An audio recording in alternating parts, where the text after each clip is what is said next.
कई बार हमें लगता है कि हम अपना रास्ता खुद तय कर रहे होते हैं, लेकिन ये सब वक्त की साजिश होती है। एक सर्कल है जो हमें चला रहा होता है। इस सर्कल के हर राउंड में हम परिष्कृत होते हैं, संस्कृत होते हैं। हर एक घेरा हमें कुछ कुछ ले जाता है और कुछ कुछ नयापन दे जाता है। जितना हम चले गए होते हैं ना, उनमें हमारे अपराध भी शामिल होते हैं। हर नए घेरे में हम कुछ कुछ अपराध बोध लेकर जन्म लेते हैं।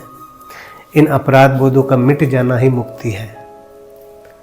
तो सवाल यह है कि वो कौन सा घेरा है जो हमें मुक्त करेगा।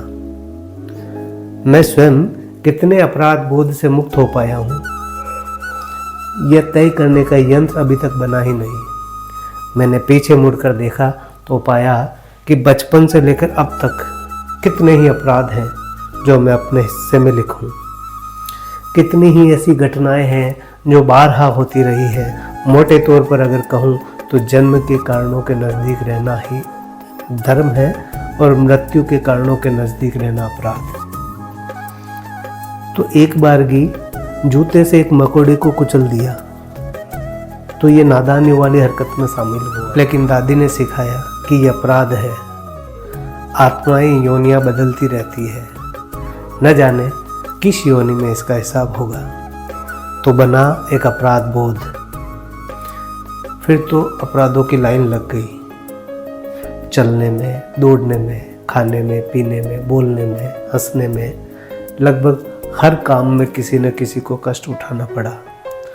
कोई न कोई तो मृत्यु के कारण के नज़दीक पहुंचा। तो ये तय हुआ कि हमारे हर कृत्य में एक अपराध है और उसको जानने के बाद होता है अपराध बोध।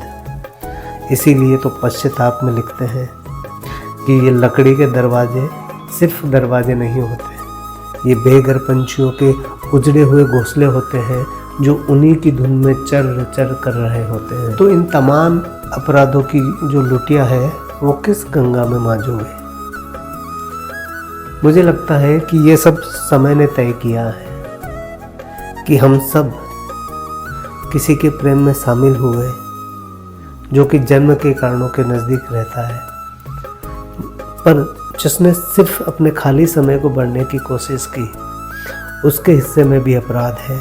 जिसने कुछ समय के लिए हाथ थामा कि फिर से छोड़ा जा सके, उसके हिस्से में भी अपराध है। तो ये जो अपराध है और इसका बोध है, इसके बोध को मांगने का जो जिम्मा है वो किसके हिस्से में आएगा, ये तय करना अभी बाकी है। धन्यवाद।